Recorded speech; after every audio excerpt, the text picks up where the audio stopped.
Ngapunten, apa mengganggu waktunya. Ini saya ada tugas dari CGP untuk mewawancari Bapak. Begini Pak, selama menjadi Kepala SDN Jugo 2 dan PLT di SDN Jugo 3, adakah suatu masalah yang Bapak hadapi sebagai pemimpin di mana masalah itu menimbulkan dilema dalam penyelesaiannya? Jika ada, boleh Bapak berkenan untuk menceritakan kepada saya beserta penyelesaian masalahnya. Oh ya, kalau masalah itu tentu banyak, ya. Karena memang kita berhadapan dengan banyak orang, setiap orang pasti juga membawa masalahnya sendiri-sendiri. Tapi mungkin ada satu masalah yang cukup menyita perhatian saya, yakni tentang adanya dua orang guru yang sama-sama ASN, satu PNS, satu P3K, sama-sama sebagai guru mapel PJUK, dan dua-duanya kebetulan juga sama-sama sudah lulus sertifikasi. Otomatis sama-sama berharap untuk mendapatkan tunjangan profesi guru. Nah, tentu karena di sekolah kami di SDN Jugo 2 itu rombelnya hanya 6, otomatis tidak mungkin untuk bisa mencairkan TPP untuk 2 orang guru mapel. Nah, ini salah satu pasti ada yang harus mengalah itu. Seperti itu ya Pak. Jadi ada 2 guru Bapak di SDN Jugo 2 yang sama-sama sudah bersertifikasi, iya, dengan mengampu pelajaran PJOK, sedangkan rombelnya terbatas hanya 6 saja gitu. Baik Bapak, bagaimana Bapak bisa mengidentifikasi kasus-kasus yang merupakan dilema etika atau bujukan moral? Bagaimana Bapak dapat mengidentifikasi kasus tersebut, termasuk dilema etika atau bujukan moral? Kalau kasus seperti ini ya masuknya dilema etika, karena ini kan sama-sama benar, sama-sama juga berhak untuk mendapat haknya. Cuman karena kita terbentur oleh regulasi, oleh aturan, makanya ya harus ada yang mengalah, harus ada yang dikalahkan gitu. Ya, jadi kasus dari Bapak Kain berarti kasus yang termasuk dilema etika. Ya, karena mengandung kebenaran lawan kebenaran, seperti itu. Kemudian begini Bapak, bagaimana Bapak menjalankan pengambilan keputusan di sekolah Bapak, terutama untuk kasus di mana ada 2 kepentingan yang sama-sama benar atau sama-sama mengandung nilai kebajikan? Ya, pertama-tama saya memanggil kedua belah pihak, tapi dipanggil satu-satu dulu. Kita mintai pendapatnya, kasusnya seperti ini, terus permasalahan seperti ini, penyelesaiannya bagaimana, masing-masing kita ajak duduk sama. Kemudian alhamdulillah pada waktu itu walaupun agak berat, yang lebih dulu mendapatkan TPP itu juga berat, apalagi yang baru itu sangat berharap karena dibarengi dengan perjuangan yang tidak mudah untuk mendapatkan TPP bisa lulus PPG ya, lulus PPG itu. Ya, maka dari itu kemudian kalau saya sendiri kayaknya juga cukup bingung ini untuk mengambil keputusan, karena dari sisi aturan dua-duanya harusnya memang berhak, tapi di sisi lain karena tidak mungkin untuk mendapatkan 2 orang yang terima TPP, ya maka harus cari solusi bagaimana caranya. Itulah maka dua-duanya saya panggil, saya ajak bicara, kemudian alhamdulillah pada akhirnya juga bisa menerima dua-duanya. Jadi kasus yang dalam menjalankan pengambilan keputusan Bapak melakukan diskusi ya Pak kepada dua guru yang bersangkutan untuk pengambilan keputusan tersebut seperti itu. Baik Bapak, kemudian pertanyaan selanjutnya, langkah-langkah atau prosedur yang seperti apa yang biasanya Bapak jalankan dalam melakukan pengambilan keputusan selama ini seperti itu? Ya, langkah-langkah untuk mengambil keputusan yang jelas yang pertama adalah kita melihat aturan, ya, prosedur yang berlaku. Kemudian kalau aturan itu serasa sulit untuk menyelesaikan, ya kita mengambil yang namanya kebijakan, ya. Kebijakan yang menguntungkan kedua belah pihak, yang tidak merasa dirugikan salah satu pihak. Jadi Bapak selalu mengacu pada aturan yang berlaku seperti itu ya Pak? Ya, pertama acuannya aturan. Kalau aturan tidak bisa menyelesaikan, ya kita mengambil kebijakan namanya. Kemudian langkah selanjutnya Bapak mengambil kebijakan sehingga kedua belah pihak tidak merasa dirugikan dan bisa legowo kedua belah pihak seperti itu. Kemudian selanjutnya Bapak, hal-hal apa saja yang selama ini Pak Taing anggap efektif dalam pengambilan keputusan pada kasus-kasus yang dilema etika di sekolah yang Bapak pimpin? Oh iya, yang penting komunikasi yang baik, ya. Komunikasi yang baik, kita berikan pemahaman, kita berikan pengertian kepada. Yang penting komunikasi yang baik, ya. Komunikasi yang baik, kita berikan pemahaman, kita berikan pengertian kepada mereka-mereka yang bermasalah. Insya Allah kalau kita penyampaiannya secara baik, secara bijak, insya Allah mereka pun juga bisa menerima dengan lapang. Begitu.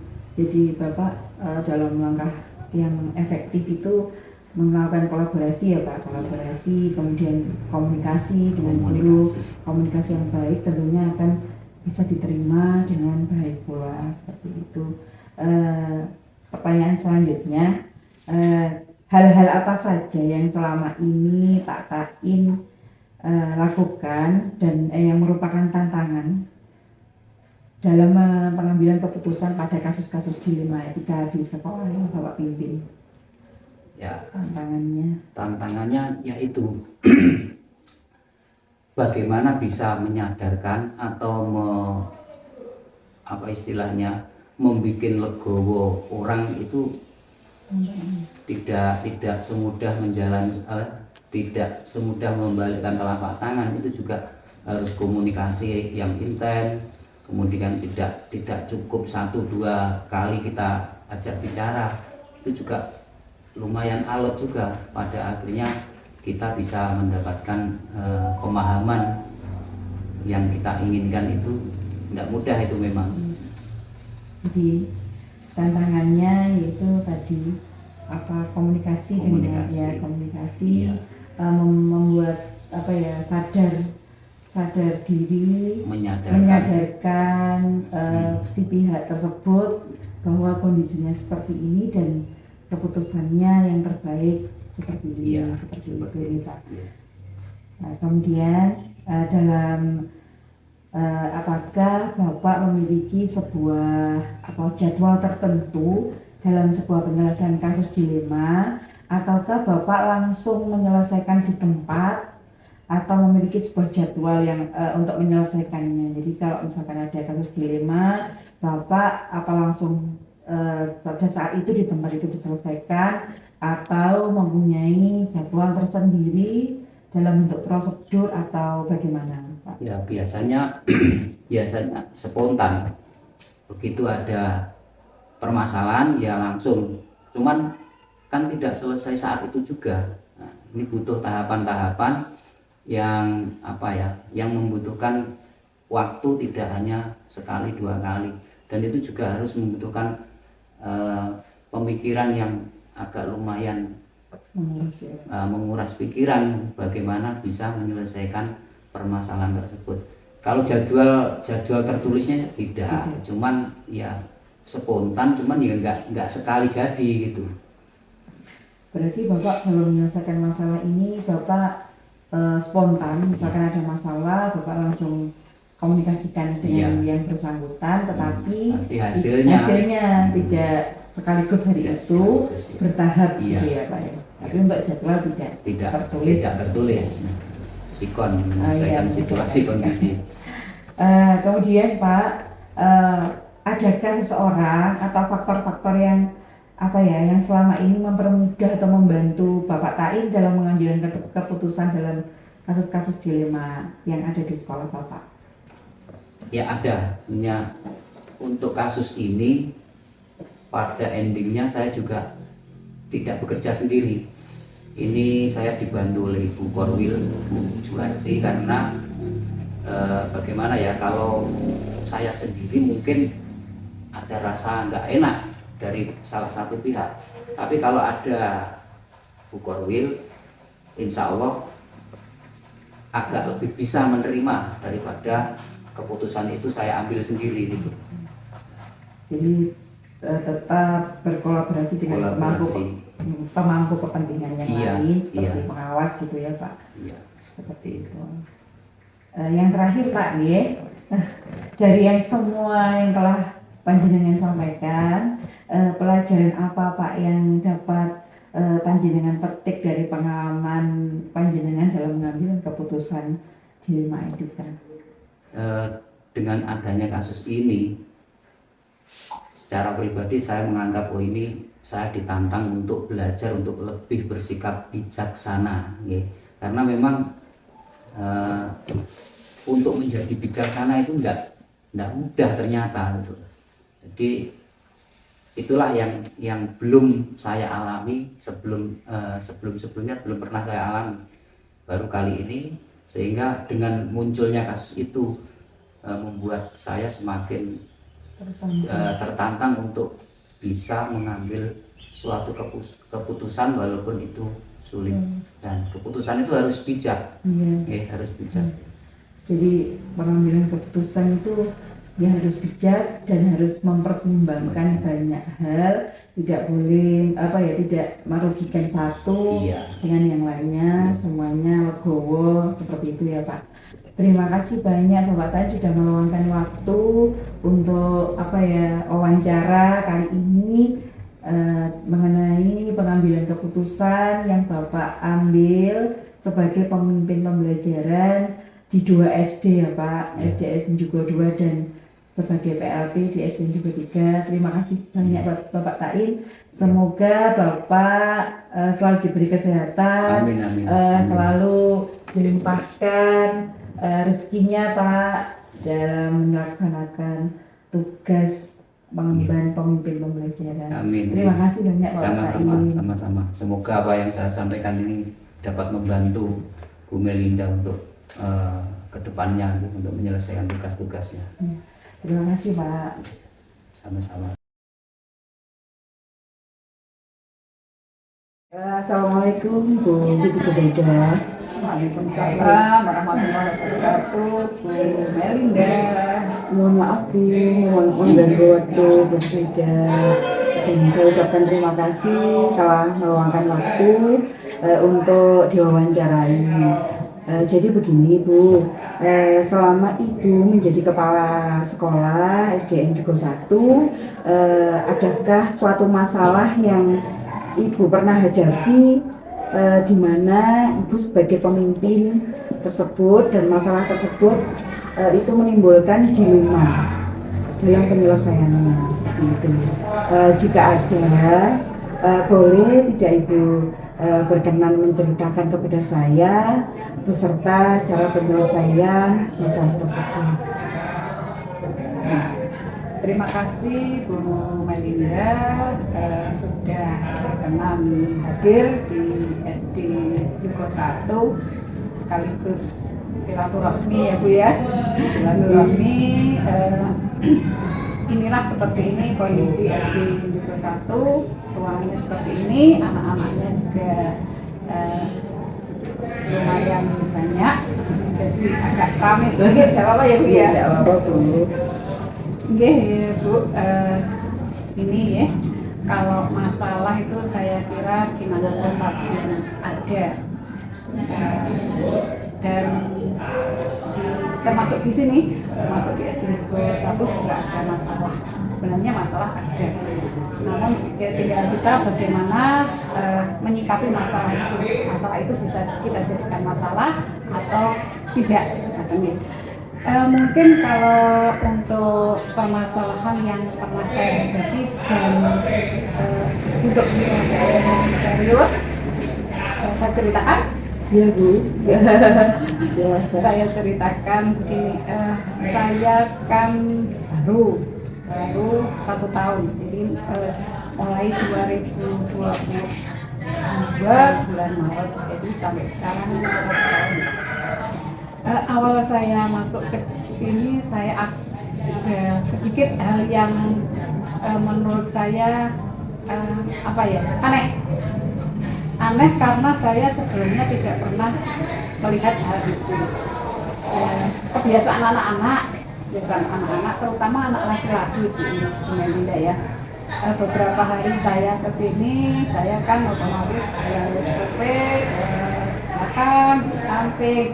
Di situ saya beberapa kali, bahkan banyak kali, sering lah, atau hampir setiap hari, saya melihat anak-anak itu ada kebiasaan yang kurang baik, yaitu buang air kecil.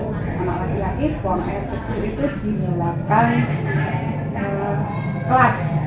Jadi belakang kelas sebelah sana kan sepi karena sekolah ini belakangnya sudah kebun.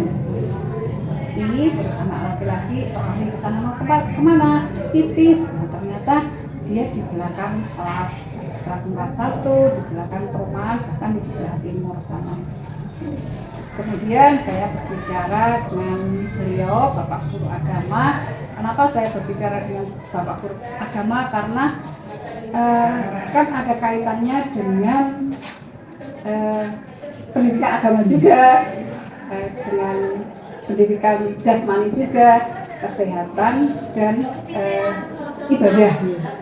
Otomatis kalau buang air kecil tanpa dibersihkan itu kan tidak sehat dan juga melanggar agama, karena nanti menimbulkan ketidaksucian. Akhirnya saya matur kepada beliau berdua karena ada solusi untuk memanfaatkan kembali ruang toilet yang sebenarnya kurang layak.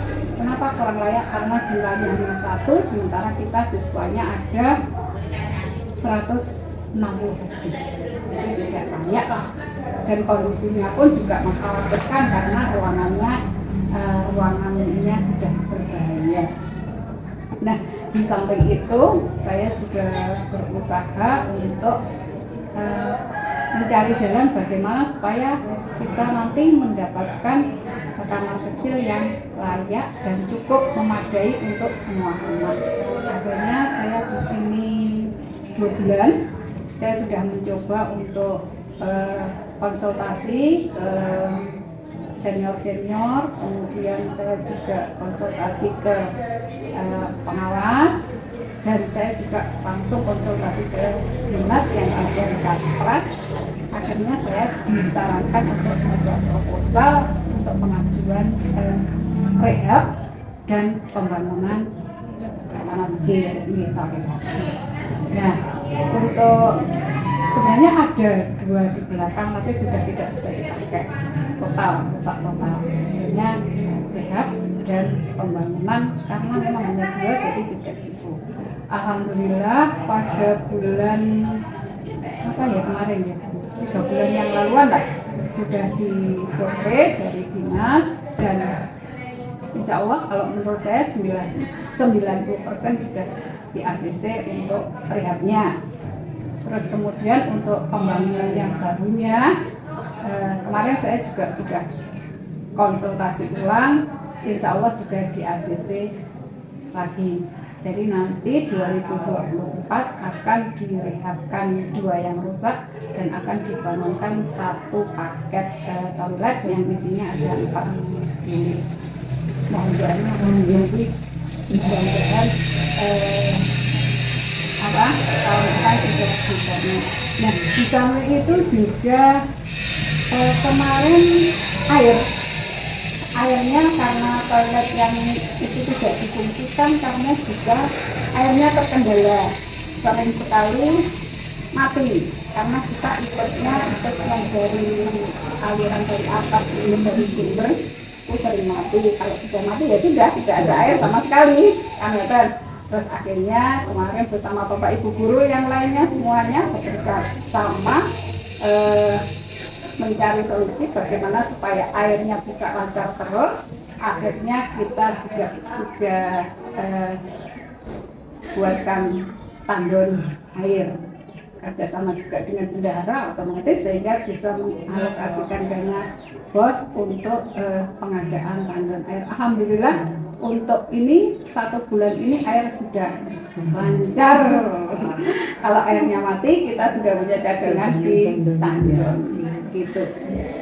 Jadi sangat menginspirasi sekali Bu untuk tindakan panjenengan dalam mengatasi masalah. Baru jadi pemimpin di SDN Digo 1 sudah bisa mengidentifikasi masalah apa yang ada dan secara sigap Ibu Zubaida sudah ada solusi untuk menyelesaikan masalah tersebut. Saya doakan semoga pembangunannya lancar, terrealisasi dengan baik sehingga anak-anak juga bisa terpenuhi kebutuhannya dalam hal membuang air kecil itu tadi, seperti itu. Jadi masalah Ibu Zubaida tadi tentang tidak adanya fasilitas atau sarpras kamar mandi ya di SDN Digo 1 ini. Kemudian begini Bu, bagaimana Ibu dapat mengidentifikasi kasus-kasus yang merupakan dilema etika atau bujukan moral tadi? Caranya pripun mengidentifikasinya? Yang pertama berawal dari melihat kebiasaan anak yang itu kurang baik. Kemudian bagaimana kita bisa membuat kebiasaan yang kurang baik itu menjadi baik. Meskipun ada sarana prasarana, tapi kalau kebiasaan itu sudah menjadi kebiasaan, artinya sudah hal yang biasa, tidak merasa kalau itu salah atau kalau tidak merasa itu keliru, itu juga akan berlarut. Jadi yang utama ya itu kita masalahnya itu kita beritahukan bahwa itu sebenarnya tidak benar. Jadi meskipun ada pendukungnya, kalau tidak tahu itu tidak benar, itu akan tetap. Jadi itu kita masukkan dulu sebagai masalah itu adalah hal yang kurang benar. Jadi bagaimana caranya supaya masalah itu tidak menjadi masalah dan menjadi benar. Jadi yang saya simpulkan dari identifikasi itu tadi adanya penerapan budaya positif kepada anak ya. Jadi kalau kita sudah menerapkan budaya positif, tentunya kedepannya anak-anak bisa mengetahui bahwa itu salah, tidak usah dilaksanakan. Kalau sudah benar ya dilanjutkan, seperti itu. Kemudian begini Bu, bagaimana Ibu menjalankan pengambilan keputusan di sekolah Ibu ini di SDN Digo 1, terutama untuk kasus-kasus di mana ada dua kepentingan yang sama-sama benar dan sama-sama mengandung nilai kebajikan. Jadi kalau saya mengambil keputusan ini benar, sedangkan ini benar, panjenengan bagaimana cara menjalankan keputusan tersebut? Yang pertama begini, meskipun saya di sini adalah kepala sekolah, tapi saya kan tidak sendiri. Apalah artinya kepala sekolah kalau tidak ada dukungan dari Bapak Ibu guru yang lainnya. Jadi apapun itu akan saya komunikasikan dengan beliau. Jadi pendapat beliau itu saya minta. Jadi masukan buat saya untuk mengambil keputusan. berarti kolaborasi yang baik deh Betul, dengan sekali. rekan sejawat Harus. seperti itu ya. Tidak ada artinya kepala sekolah tanpa Iya. beliau-beliau. Justru karena apalagi saya orang baru di sini ya, saya orang baru, saya belum banyak tahu tentang situasi kondisi apapun kebiasaan budaya orang sini, termasuk anak-anak dan wali siswanya juga bapak ibu guru. Jadi saya harus banyak belajar kepada beliau. Jadi masukan-masukan dari beliau itu yang nanti saya gunakan untuk mengambil keputusan. Saya harus memilih ini atau saya harus memilih ini. Saya tidak bisa sendiri. Iya Bu, baik sekali. Jadi saya sangat setuju dengan pendapat Ibu bahwa kolaborasi itu adalah hal yang terpenting di dalam pengambilan keputusan seperti itu Ibu. Berikutnya tentunya dalam pengambilan keputusan itu ada langkah-langkah atau prosedur yang seperti apa Bu Zubaida lakukan selama ini dalam mengambil keputusan.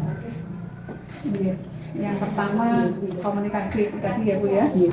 Kita cari masukan-masukan, kemudian kita komunikasikan dulu. Kemudian setelah itu kita rapatkan bersama. Kalau misalkan kita mengambil ini, nanti dampaknya seperti ini. Bagaimana kalau mengambil ini, nanti hasilnya seperti ini. Seperti itu. Saya tetap mempertimbangkan pendapat dari Jadi seperti itu. Jadi hal utama itu adalah kolaborasi dan saling intinya saling memberi masukan pendapat seperti itu. Kemudian hal-hal apa saja yang selama ini panjenengan anggap efektif dalam pengambilan keputusan pada kasus-kasus yang dilema etika seperti itu. Sama ya Bu ya. Yang paling efektif itu ya yang menurut Bapak Ibu guru efektif, terutama beliau-beliau yang sudah lama di sini, yang menurut saya beliau-beliau adalah yang senior. Berarti hal yang paling efektif adalah yang pertama adalah kolaborasi tadi dan mendengarkan pendapat-pendapat terutama guru-guru yang sudah lama di SDN Negeri 1 dan mengenal betul bagaimana situasi lingkungan wali murid seperti itu ya Bu. Kemudian tentunya dalam pengambilan keputusan dalam suatu masalah itu banyak sekali tantangan. Jadi tantangan-tantangan apa yang Ibu Zubaida alami selama ini dalam mengambil keputusan kasus-kasus yang ini? Tantangannya apa ya? Kalau tantangan mungkin tidak terlalu banyak ya, tidak terlalu terlihat. Artinya begini, kalau misalnya kita bicarakan bersama dengan teman-teman, Bapak Ibu guru, beliau mendukung semuanya, tidak ada tantangan. Jadi semuanya berjalan dengan baik. Jadi bisa saya simpulkan setelah adanya kolaborasi, kita rapat, duduk bersama, akhirnya apa yang harus dilakukan bisa terkondisi dengan baik seperti itu. Iya. Jadi tantangan itu sangat minim sekali. Iya, hampir dibilang tidak ada tantangan. Semua mendukung, tidak ada tantangan. Iya. Bagus sekali Bu, karena dengan adanya kolaborasi kita saling berdiskusi dengan rekan sejawat, apalagi guru-guru yang berada di daerah Yugo SDN Yugo 1 ini bisa menyelesaikan masalah-masalah yang timbul dan bisa terselesaikan dengan baik seperti itu Ibu. Berikutnya tatkala panjenengan menyelesaikan suatu masalah dalam pengambilan keputusan, tentunya apakah ada jadwal tertentu dalam menyelesaikan kasus dilema etika ini, ataukah panjenengan menyelesaikan langsung di tempat atau memiliki sebuah jadwal untuk menyelesaikan atau ada prosedur-prosedurnya seperti itu? yang panjenengan jalankan selama ini? Iya. Saya itu termasuk orang yang apa nih? Gak sabaran. Apalagi sabar untuk menahan masalah itu tidak apa ya, nggak bisa menahan. Jadi kalau ada masalah ya segera kita tidak ada jadwal tertentu, baru kita selesaikan kapan ini bisa. Jadi begitu ada masalah kita selesaikan, ada masalah kita selesaikan. Jadi jika panjenengan menghadapi masalah sesegera mungkin betul. diselesaikan ya. Diselesaikan. Tidak menunda-nunda agar masalahnya tidak berlarut-larut.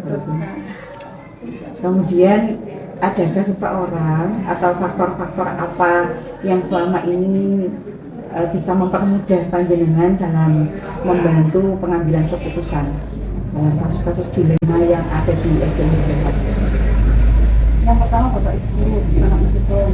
Yang kedua komite. Alhamdulillah ketika saya datang di sini belum ada komite, kemudian saya bentuk komite. Dari ketua komitenya support sekali. Beliau Pak Akisa, kebetulan Pak Jarek, dan saya komunikasi dengan beliau baguslah komunikasinya. Beliau sangat mendukung sekali apapun program yang diadakan di sekolah. Bahkan beliau sudah istilahnya ngajani. Jadi kalau misalnya ada sesuatu yang berkaitan dengan masyarakat, beliau yang akan membantu menyelesaikan ke masyarakat. Sangat mendukung. Dan komunikasi kami baik sekali karena ya teman. Terus dulu juga alumni. Dulu pernah mengajar di sini, jadi beliau support sekali. Sering di anak, sering teleponan, beliau sering sekali ke rumah saya, main, ngobrol-ngobrol, ada masalah apa, saya begitu ada masalah, kalau saya tidak ketemu, saya langsung lihat beliau, Pak saya mau ini, beliau langsung, oh gitu, monggo. Seperti itu ya, sangat menginspirasi sekali. Bu Zubaida ini bisa sudah datang baru memimpin SDN Yugo 1, sudah bisa membentuk komite, kemudian berkolaborasi dengan pemangku kepentingan yang ada di wilayah SDN Yugo 1 ini. Tidak lepas dari dukungan semua Bapak Ibu. Bagus sekali. Yang pertama dari Bapak Ibu guru ya. Kemudian dari semua hal yang telah Ibu ceritakan mulai dari awal tadi, kemudian ada beberapa pertanyaan yang saya ajukan, pembelajaran apa yang Bu Zubaida bisa petik dari pengalaman Bu Zubaida dalam memimpin SDN Yugo 1 dan dalam mengambil keputusan dilema etika? Yang pertama, kalau kita punya niatan baik, yang pertama niat apapun yang kita lakukan itu kuncinya ada di niat.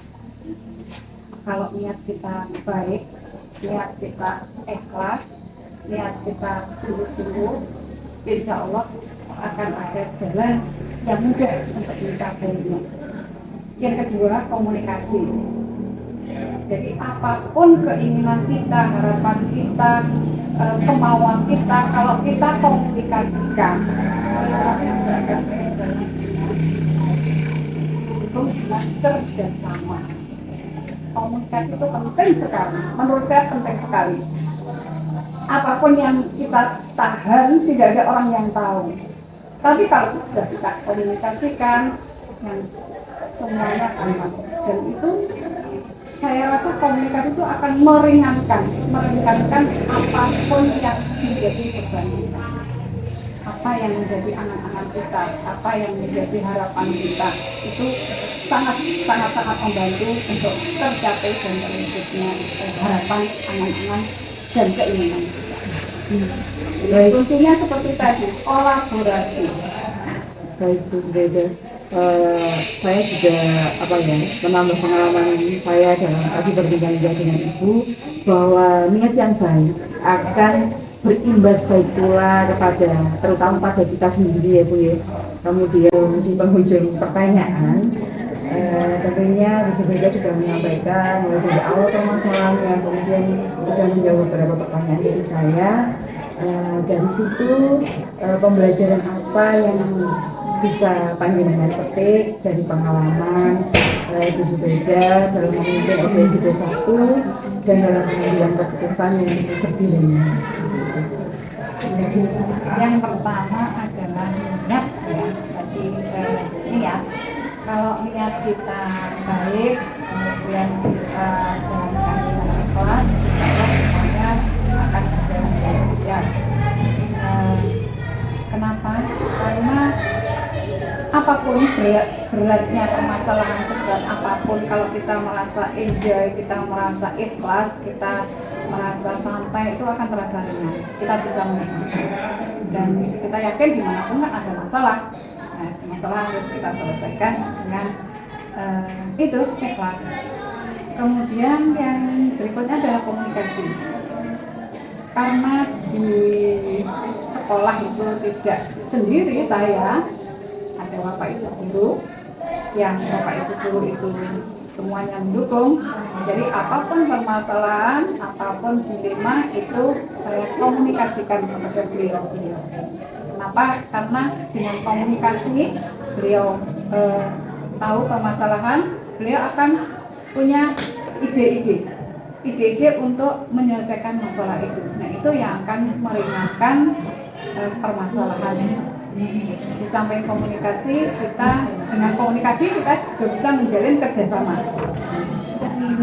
Biasanya saya juga sering memberikan tanggung jawab kepada beliau. Jadi ya semacam tugas atau tanggung jawab kepada beliau sehingga semuanya ikut merasa menyelesaikan permasalahan. Sehingga nanti permasalahan itu akan menjadi lebih ringan dan gampang teratasi. Jadi niat, kemudian komunikasi, dan tadi kolaborasi atau kerjasama. Itu yang penting sekali. Jadi bisa saya simpulkan pembelajaran mulai dari kasus yang Ibu jabarkan tadi sudah ceritakan dan penyelesaiannya, tak lepas dari yang pertama adalah jika kita sudah punya niat yang baik, maka dengan mudahnya permasalahan itu kita bisa selesaikan dengan baik dan bisa berimbas baik kepada kita seperti itu. Pertama niat, kemudian menjalannya dengan ikhlas, dan tentunya tidak lepas dari komunikasi dan kolaborasi dengan guru-guru, dewan guru, beserta teman-teman yang ada di SDN 1 seperti itu. Terima kasih banyak Bu Zubaida sudah meluangkan waktu untuk wawancara pengambilan keputusan ini, yang kasus-kasus yang ada di SDN 1 beserta penyelesaiannya. Saya doakan semoga Ibu Zubaida sehat selalu dan selalu amanah dalam mengemban tugas memimpin SDN 1. Terima kasih banyak Bu, pengalaman panjenengan juga berarti untuk saya, untuk menjadikan saya pelajaran untuk saya seperti itu. Sama-sama, sukses selalu, semoga lancar semuanya sampai akhir, lulus, mendapatkan predikat yang terbaik. Amin. Terima kasih Bu. Sama-sama.